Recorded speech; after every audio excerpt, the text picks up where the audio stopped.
My smile is massive today because I got a call probably about a month ago from one of my best friends. His name is Mark Willis, and he doesn't call me very often with this type of information. But he told me, he said, you have to have this guy. He said, Rudi, and he had been researching him. He got to see him speak, and he was like over the moon about him.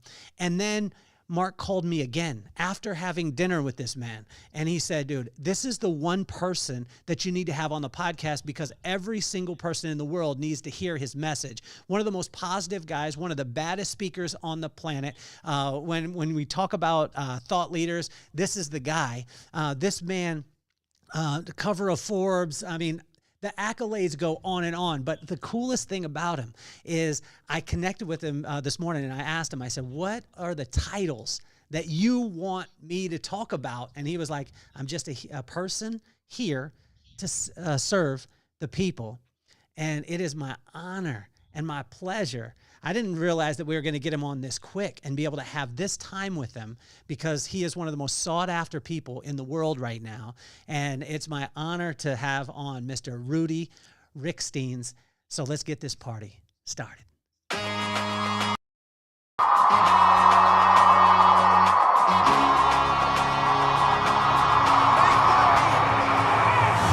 more on my mind. I got to shine, so every day I grind. Work in the morning, work in the evening. We's achieving, cause we believing. It's for certain, we put the work in. We ain't stopped just because it's hurting. Right before your eyes, so it's coming to no surprise. The takeover is televised. Over and over and over again. Make no mistake, we continue to win. Defeat never know, cause I will not lose. They wanna mimic my moves, but can't walk in my shoes.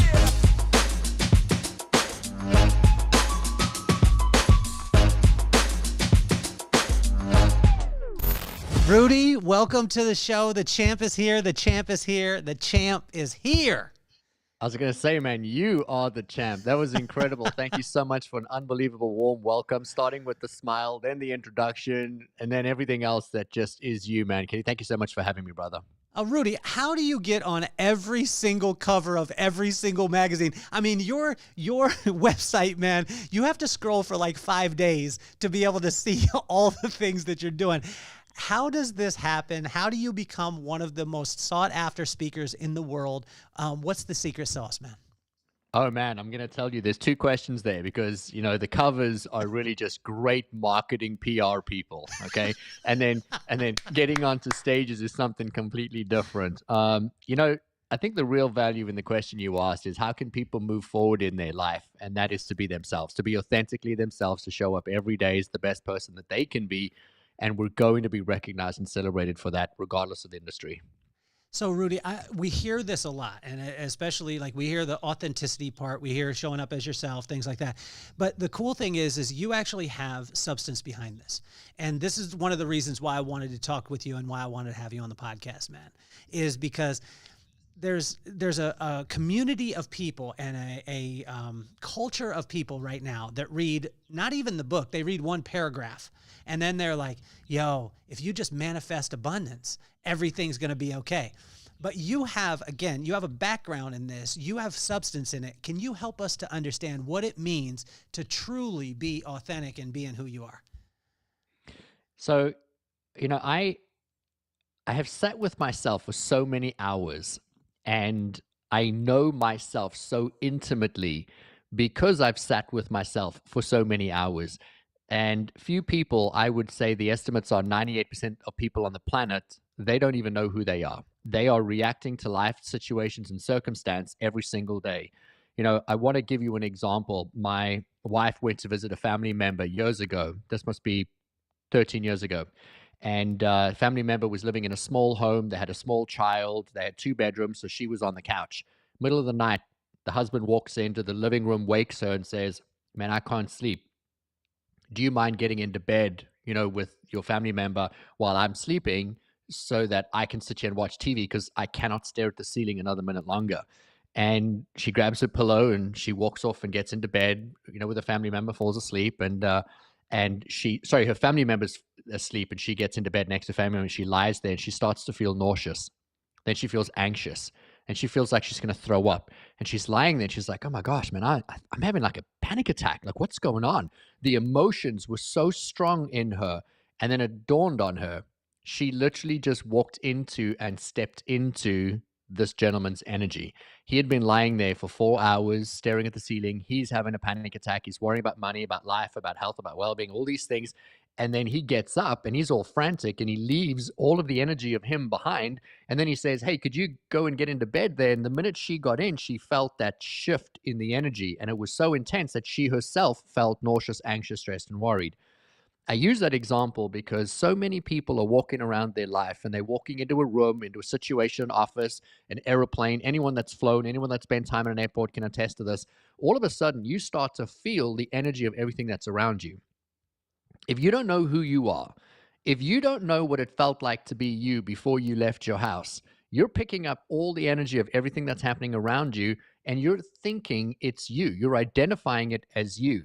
You see, because emotion that is processed through the body is in the body. So we think we are our emotions. And so if you are anxious or nervous, you're not anxious or nervous. Your brain's interpreted information with anxiousness and anxiety to say, hey, caution, be careful. You haven't done this before, whatever it is. But we interpret it as, oh man, I'm anxious, I'm depressed, I'm worried. And then we become depressed and worried. And so when you ask a question like, how do we show up as our authentic selves? I would say you should first learn, who are you? How do you feel without other people's emotions? If you live in a household, you're living in other people's emotions. They're living in your emotions. If you scroll Instagram, if you turn on the news, if you watch TV, you're being stimulated chemically, emotionally through all of what is happening around you. And so I create a tremendous amount of space in my life so that I can sit with just me. Sitting with me is being in meditation. Go ahead. So when you go through meditation, right? So take us through that, like, because I think people get, they get confused with it. They get intimidated by it. What does meditation with Rudi look like? So I'm going to tell you what does meditation look like, and let's remove Rudi from it altogether, right? So meditation is actually the act of observing your mind. So if you've ever been thinking about what you've been thinking about, boom, man, you are a professional meditator. And, we have been sold this lie that meditation is reserved for monks sitting up in Tibet somewhere, Himalayas, having this incredible euphoric experience. And that's not the case. Meditation, truly, the definition of the word meditation is the act of observing your mind. So if you are closing your mind, closing your eyes, you are closing your thought, and you're just sitting in the stillness. And in that moment of just being quiet, your brain is going to be firing all of these thoughts, ping, ping, ping, ping, ping. And you're like, damn it, another thought, screw this doesn't work. And you want to give up. Well, in that moment, the minute those thoughts come in, you're actually in the act of meditation. And here, let me explain it to you this way. The human brain processes around about anywhere from 35,000 to 55,000 thoughts a day. High performers like yourself, it's going to be 85,000 thoughts a day. And so if you imagine the number of thoughts, take the number of hours you're awake, divide them into the number of minutes, and then, you taking that 85,000, that's ping, ping, ping, ping, ping, ping, ping, ping, ping. And now you're trying to sit there quietly meditating, and it's ding, ding, ding, ding, change the laundry out, don't forget to buy this, you got to do that. And all these things are coming into your mind. And now you're frustrated because, well, now I'm not meditating. But what's happening is 90% of the thoughts that you are having are unconscious. So if they're unconscious, you're not present to them. You're not aware of them. Now, what's really scary about that is 95% of the 90 thoughts that you have are triggered memories of your past. So you're remembering the girl that broke your lunchbox at school, the guy or the girl that didn't call you back, the meeting that didn't go well. Your mom said children should be seen and not heard. Your dad said, money is the root of all evil. And this is going on in a loop in your mind again and again and again and again. And then you want to know why you don't have abundance. You want to know why you're not rich. I don't mean you. I'm generalizing, right? So someone's sitting there saying, man, I want wealth. I want this, but I don't have it. And then when you close your eyes, you sit with yourself, and then all of a sudden you remember, or the thought pops into your mind of your dad saying, money is the root of all evil. Now you've caught the unconscious mind telling you what it is that you've been thinking. And if you've been thinking that unconsciously, it's driving all of your human behavior. And so thoughts produce feelings, thoughts and feelings drive every single action that we take. And so if you want wealth, you want abundance, you want love, you want freedom, joy, anything, well, what is it that you're thinking? Because every thought that you have, anywhere up to 85,000 thoughts a day. They are simply chemically instructing your body how to react to the thought. So you have a thought, the brain says, what do we do with this information? It fires the thought to the limbic brain. The limbic brain takes that thought, interprets it into a chemical. The chemical goes into the spine. It gets into the bloodstream. It is sent throughout the body. And now you go into fear, fight, or flight. You go happy. You go frisky. You go whatever's the emotion that you're wanting to think of in that moment. And your body is acting out the initial impulse of the thought. Most people don't know who they are. They don't know what they're thinking. They don't know what they're feeling. They don't do the work, which is what I teach, is the work, right? And so if you're not doing the work, then you're reacting to life, to situation, to circumstance. You feel a certain way. It's not your emotion. You walk into a room, you react based on what's happening in the room. It's not your situation, but now you're intimately involved in the reacting stage. Well, what I teach is if you go into your mind and you first learn who you are, and it's not hard. It takes a little bit of time, but we're talking 10 minutes, 15 minutes, 20 minutes. I've sat with myself for hours at a time, just wanting to know what is it that's holding me back. And so if I want to create wealth and I, sitting in meditation, have a memory of my dad saying, money is the root of all evil, right? And then I challenge that thought and I'm like, wow, that's fascinating. Still in meditation now. And I'm like, is money the root of all evil? And I'm like, no, I don't think it is. What if money is actually really good? Well, what could I do if I had a lot of money to create good? And now I start to change how I feel about money. I'm now dismantling, and I'm simplifying the process, but I'm dismantling now that unconscious process that was playing on a loop in my mind for 30 years. And all of a sudden, my net worth starts to go up because I now start acting differently, because I start feeling differently. I used the example in the beginning of my wife walking into a room, getting into a bed where somebody else had been lying and feeling the energy of the person that was lying in the bed at the time. And that is a real tangible example of somebody that gets into someone else's energy. Well, we need to have awareness to energy. You have three bodies. You have a mental body, which is where you think your thoughts. You have your physical body, which is what you can touch and feel. And then you have your energetic body, which extends anything up to 15 feet past you. So if you imagine all of the energy around you, that is bidding on your behalf all day, every single day. As you walk into a room, your energy is actually extending into that room prior to you getting in there. If I were to prove my point, I would just ask you, have you ever been in a bar? You want to have drinks with a friend, and then all of a sudden you just feel this like creepy guy in the bar, and you're like, man, I just want to get out of here. Oh, I don't want to stick around. There's a negative energy. Or you meet someone that looks good, sounds good. Damn it, they smell good, but you just don't like them. Why? What is it that you don't like? There's something about the energy that is touching your energy. And as the energy touches, it's communicating. And as that energy communicates, you can pick up the thought intent, the energetic footprint of what it is that they're thinking or feeling. And it either is or it is not in congruence with you. It doesn't align with you. And if it doesn't align, well, you want to get out of there. And if it aligns, you're like, hey, how you doing? And then, it's a different state of energy. And so we need to pay attention to what that is. But your opening question was brilliant, man, because so many people want something. They want to do something. They want to have something, be something. But they don't even know who they are. They don't know what they feel like. They are simply just reacting. And so a beautiful question. My challenge is people need to start sitting with themselves, asking themselves, what am I thinking? What am I feeling? Why do I think that way? Why do I feel that way? And if I could, which you can, what would I change? When did the paradigm shift for you? Because I was sitting with a girl on the beach the other day, and she told me that she was going into the medical field. She was in medical school right now. And I asked her, what drove her?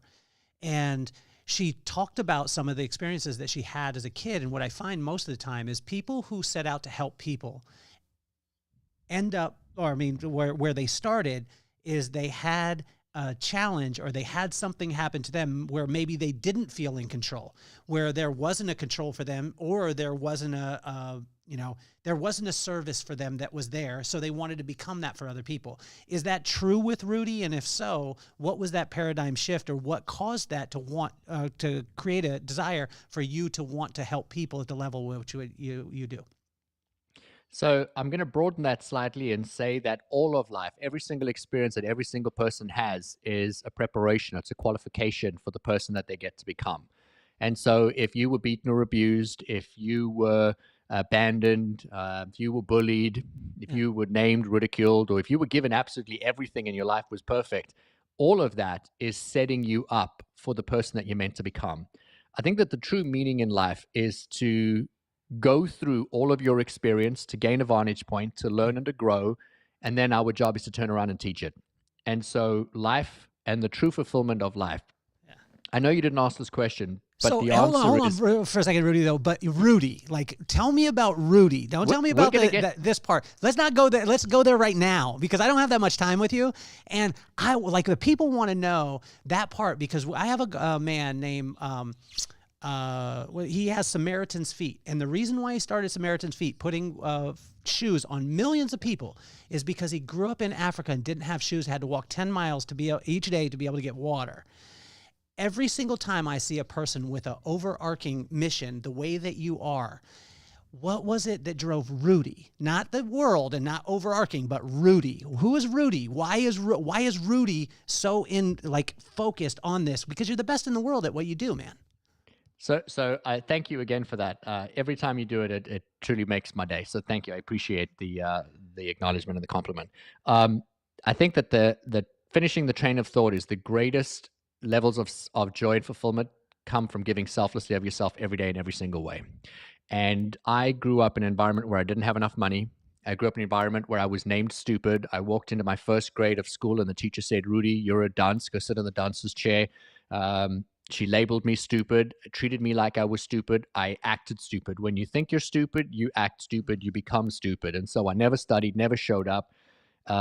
16 years old, I was made fun of because I'd made a comment that I wanted to be a millionaire one day, and the kids all in my classroom laughed at me like, "Dude, you will never be a millionaire. Like you are not the guy that's going to be a millionaire." I think actually it could have been 14, but I was a young, impressionable child.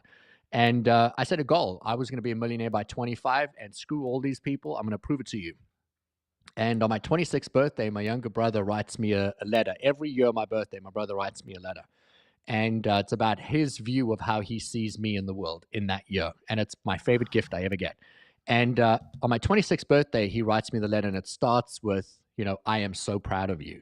And you keep reading a letter like that. You're like, hell yeah, like this is amazing. And he says, "Man, I remember when you were a little child, like a kid, running around telling everybody you were going to be a millionaire at 25. He's like, "Dude, you didn't do it at 25, not quite yet, but you did it in your 25th year. And I just want to tell you how proud I am of you, to watch you 8 years behind you, to see what you're doing and how you're progressing. You are what you said you would be." And in that moment, I burst into tears. I was sitting by myself in a brand new 2-story loft apartment in Cape Town. I owned 3 businesses. I had 60 employees. I had a sports car in the driveway. I tell the story a lot, man. I was sitting in $2,000 jeans, about to eat my favorite meal. I opened up a very expensive bottle of wine to celebrate me and life. And I realized in that moment, oh my God, I still feel like the stupid kid sitting on the dunce's chair. I've done all these things to try and fill the void in me that doesn't exist. I cannot put anything in that's ever going to fill what it is that I feel that is missing. And the reason was I was looking outside of myself for validation for who I wanted to be and how I wanted people to treat me. I wanted to make money because I felt that as a boy who didn't come from money, if I had money, if I could wear the Jordans behind you, then kids would look at me and they would be like, "Yeah, man, you're cool," because I never had a brand new pair of Jordans until I was in my 30s. And, that's sad to grow up and just never be able to have these things. I had hand-me-down clothes, hand-me-down shoes. I remember buying a pair of Nikes that were falling apart from a friend of mine, and I bought them because that was all I could afford. I worked from when I was 8 years old delivering newspapers. Then I worked in a butcher store, bakery, a liquor store, eventually restaurants, bartending, all through school. My first vacation was my honeymoon. My wife said, "We're going to Hawaii and we're taking vacation." She wanted 3 weeks and I settled on 7 days. I was like, I'd never vacated before. I didn't know, I don't understand. Will you lie around and drink a cocktail? Like, this makes no sense to me, because I was somebody who was focused on validation and proving who he was. That moment of reading that letter made me realize, man, other people aren't going to make me feel that way. Money clearly is not going to make me feel that way. These stupid jeans are not going to make me feel that way. And so I started doing the inner work. I always knew from a very young age, that I was going to be a speaker. I read Tony Robbins books and I was like, that's who I'm going to be. A motivational speaker came into my school at 16. God turned off the lights. It was him, it was me. And it was like, "Rudy, tap, tap, tap, brother. That is what you're going to do with your life." And I was like electrified. But when the lights came back on and all the kids came back into the auditorium, and I was like, dude, that was incredible. My kid friends didn't care. They were like, whatever, dude, let's go and play soccer outside. And life just carried on for them. But I had irrevocably changed.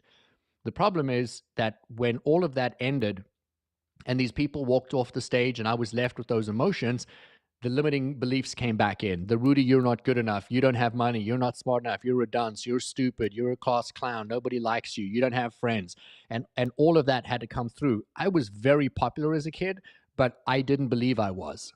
I hung out thinking, man, I have to like fight for friends. I have to earn everything that I've got. I have to work and hustle. And I never felt good enough and never felt worthy. My wife and I have a podcast, and I'm very proud of this podcast. It's one of the top podcasts globally, a top 40 podcast. And it's called The Empowered Life. The Empowered, not empowered, it's I-N, empowered. We named it The Empowered Life, and it took us forever to name it because we wanted it to mean something. And that is a reminder that the power for you to have what you want to have already resides within you. You know, I believe in an almighty, powerful God that created you in his likeness, in his divinity, and you are exactly who you need to be for what it is you need to achieve and for where it is that you need to go. And I always ask myself, man, at 16, I knew I was going to be a speaker. Listening to that man speak on stage, I knew. First time I ever took a stage, I was 36 years old. 36. What would have happened if I started at 16, maybe 18, 20, 25, 30, 31. I've had a number of people come to me in the course of my career as a speaker and share with me that I've saved them from taking their life, and a number of them. And I share this only because every time somebody stands in front of me and I'm holding them and they're crying and they're saying, you gave me a lease on life, or you gave me a gift, or you spoke into my soul, or I felt like God was talking through you to me. Every time, I don't look at that as like, oh yeah, man, I'm so good at what I do. I carry the burden of, what if I didn't start earlier? Like what would have happened if I'd started? How many more lives could have been impacted if I had started earlier? And I work feverishly today. You ask me, what is my driving force to move forward? It's to make up for the 20 years I was sitting and waiting. My mission is every single day to create the greatest impact, to give selflessly every single day of myself in every way. Before we hit record, you said to me, man, I reached out to you and you booked so quickly. I'm so grateful. And I'm like, I have urgency in everything I do to create an impact. Because you know what, for 20 years, I wasn't ready. At 20 years, I didn't show up for the world. And for 20 years, the world needed it. Now, before I make this about Rudi, it's not. Every single person in the world has something to share. Every single person in the world has something to give, has value, has meaning, and you have been perfectly and beautifully created to be that. And I know what it feels like to live in pain for 20 years, not living your purpose, not pouring into people, not giving selflessly of yourself. And now I know what it looks like to do that for almost 10 years at a very high level. And man, I'm going to tell you, life is so good when you start to live who you're meant to be. And I don't want anyone to waste their time. And so if my story can lessen somebody else's pain, if my Instagram post or speaking or a book or a something is going to nudge someone, a dinner with an incredible human being like Mark is going to support somebody in having a momentary awareness shift, then I'm living that purpose because, I truly want to limit anybody else's pain. Well, it's incredible to be able to hear it, Rudi. What, with all the podcasts, with all the books, with all the speaking, what is something that you wish that people knew about Rudi that a lot of times they don't? Because most of the work that you're doing to be able to help all the rest of the people is done when most of the people aren't watching. And when they're not watching, you're building a foundation where you can actually give. And I mean, in these 24 minutes and 4 seconds that we've been together, I mean, you literally have already saved people's lives. What are some of the things, if not a couple or one, that you wish people knew about Rudi? I think the thing that's going to serve people the most is, at 6 years old, I shared with you that I was called stupid and labeled as stupid by a teacher. What did your parents say about that? Rudi, when you heard that? Because my mama would have, I remember my brother said he wanted to be a quarterback. And the teacher looked at him and said, "You're too short." My mom went down, almost whooped that lady's ass. And when she came back, we were like, yo, my mom is gangster, right? when you heard that from your teachers, what did your parents say? They didn't say anything because I never told my parents. You know, that was one of those examples of when someone says something and you have that moment of realization where you're like, damn, I didn't know that about me. Well, I guess so. And I just shut down. So internally, what were your parents telling I went you into like fear, up fight, or until that flight. point? What were your parents telling you up until that point as far as like, you know, priming you? What were some of the words or affirmations that they said to you, whether positive or negative, before that actually happened? So, you know, you're asking a tough question because I don't want to make my parents sound like they didn't give me an incredible childhood, which they did, but I didn't hear a lot of reinforced statements. And when I did hear things, I always heard of the fear of God and the fear of karma. And when you do something right or you do something wrong. So I grew up with a lot of fear.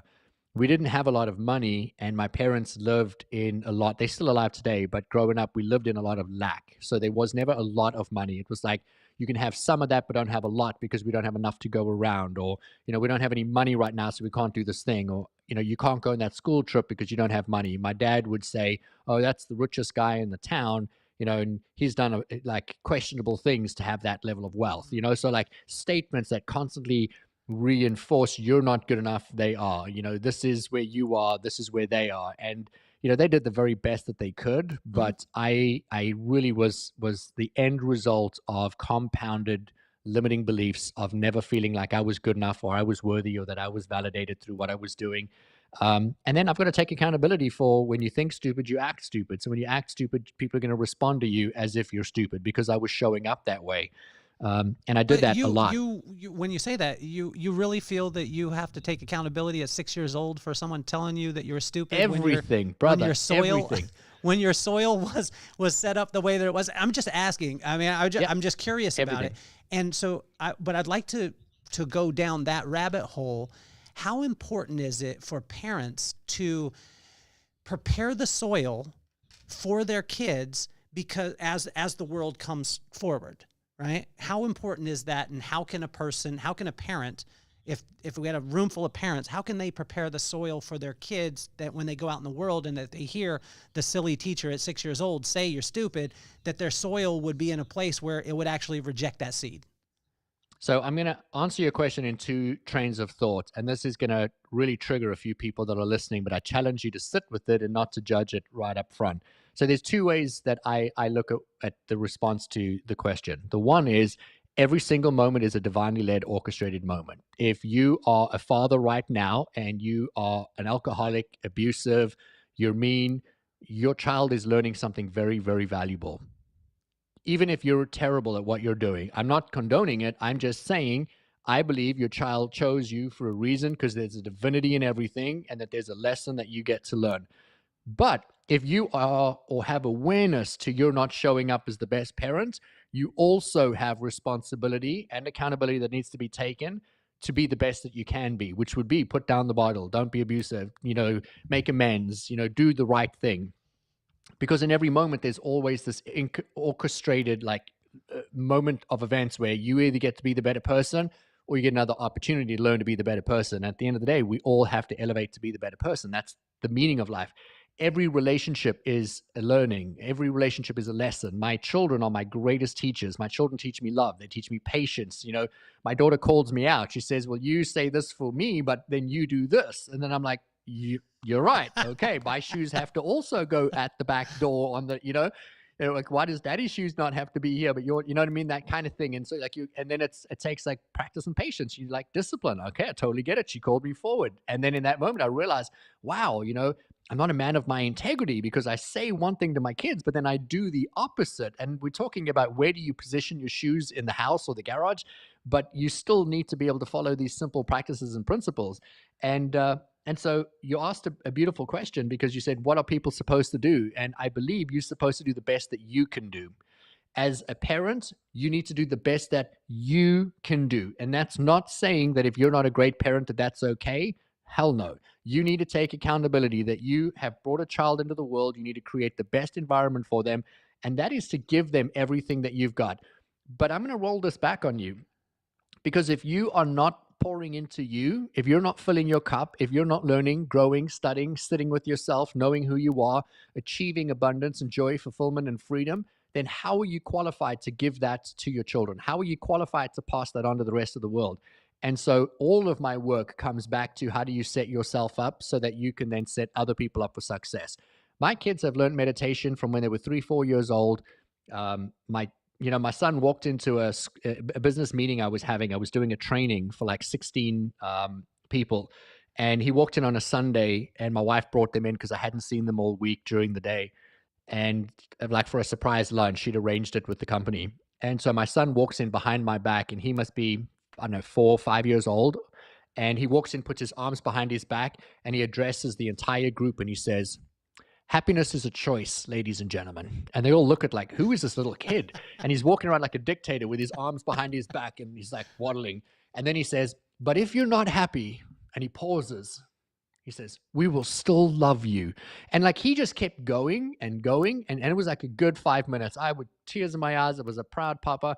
But at the end of the day, where did he learn that? And that's the point I'm making, is we're always teaching. Whether it's our children, whether it's employees, whether it's the grocery store attendant, every single person is learning from how we are showing up. And if we're not showing up as the best version of ourselves, people are learning how to do it the wrong way. So I grew up with a dad who was a voracious people lover, wanted to help people in every realm possible. There was times where growing up, he would help everybody else and sometimes not help us. And so with a person like yourself that has a mission like you do, how do you then keep it in line to make sure that as you're impacting all these people, because you're, one of the most sought after speakers in the world. When you talk about Tony Robbins, I would say I push forward with you. But how do you keep that in line and make sure that that family unit stays at the forefront? Because there are times where when we come from lack, then we go after it. Like you said, you did till you're 25, you gain the million, you have the realization. And then sometimes we'll build the company and the company will take precedent, right? But you seem to understand and know how to. So what's the magic sauce, bro? So, I'm going to go back to what I've been saying all day, and your audience is going to sit and be like, what is this guy on about? But until you do the work, will you really understand? I wake up every single morning, anywhere between 4, 5, 6 a.m., depending on what time zone I'm on and where I'm traveling. But I'm up at generally around 4 a.m. And then I spend around about 2 hours with myself before the rest of the world wakes up. And that's where I'm pouring into me. I'm meditating, I'm journaling, I'm creating, I'm doing what I need. I'm working out, I'm in the sauna, I'm cold plunging, but I am pouring into Rudi. If you follow me, I teach a process called priming. You can truly buy a program on my website for like under $100 that'll take you through an entire system of how do you curate your mind for success, which is in the first 20 minutes of the day, the human brain is the most susceptible to change and influence. So what you do in the first 20 minutes, a very particular order, what you're listening to, what you're putting in your mind, what you're putting into your body, what are you doing, is going to curate how your brain shows up the rest of the day, and it'll set that as your dominant state for the rest of the day.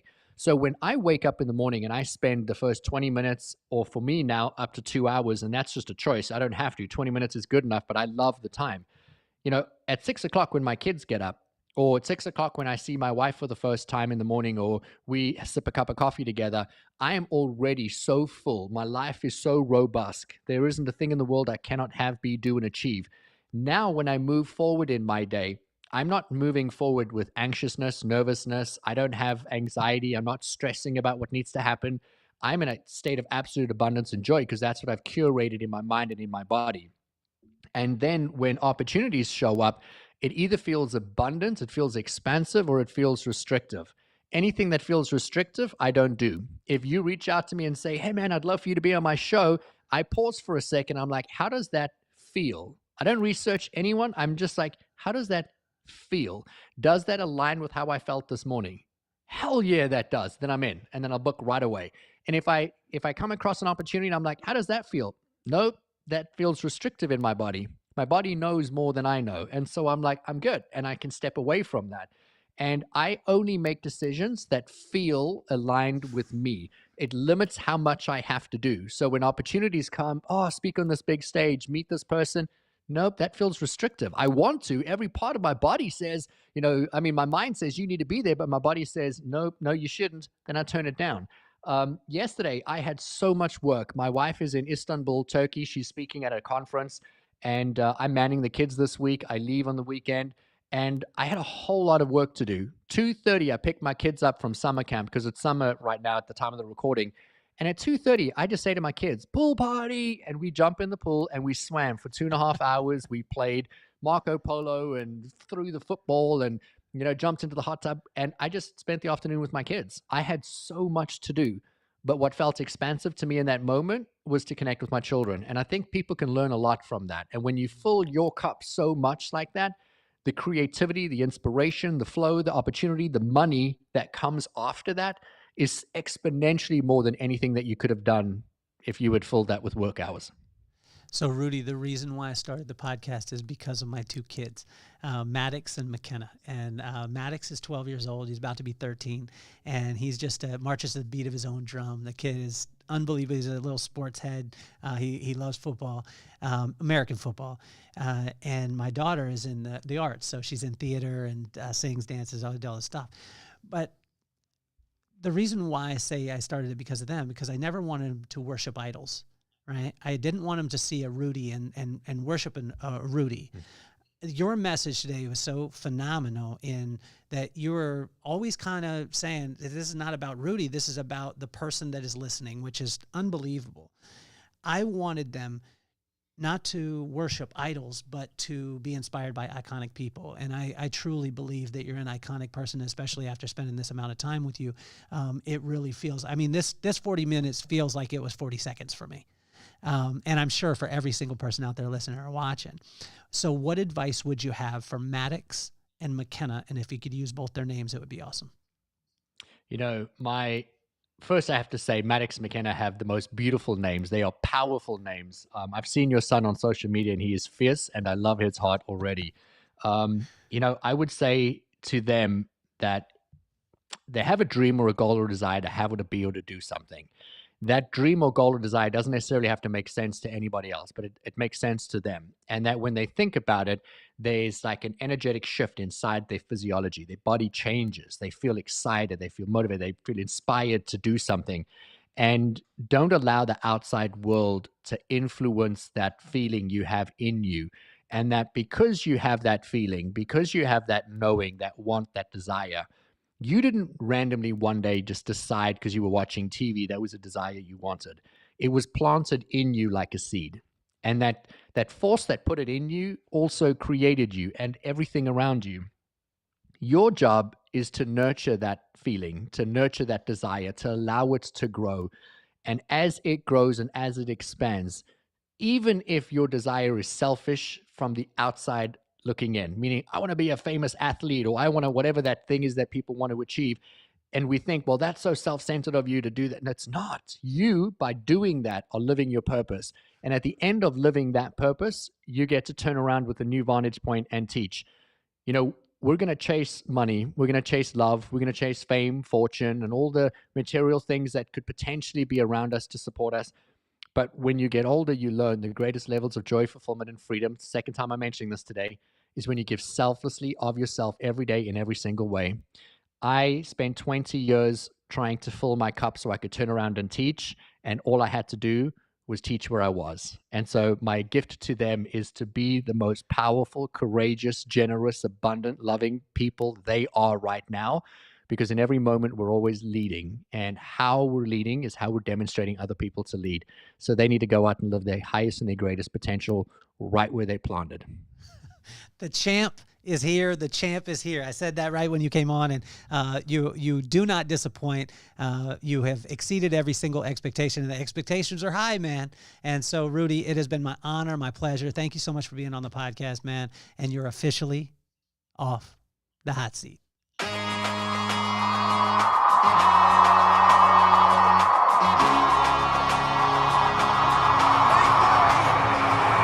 Nothing more on my mind. I got to shine, so every day I grind. Work in the morning, work in the evening. We's achieving, cause we believing. It's for certain we put the work in. We ain't stopped just because it's hurting. Right before your eyes, so it's coming to no surprise. The takeover is televised. Over and over and over again. Make no mistake, we continue to win. Defeat never known, cause I will not lose. They wanna mimic my moves, but can't walk in my shoes.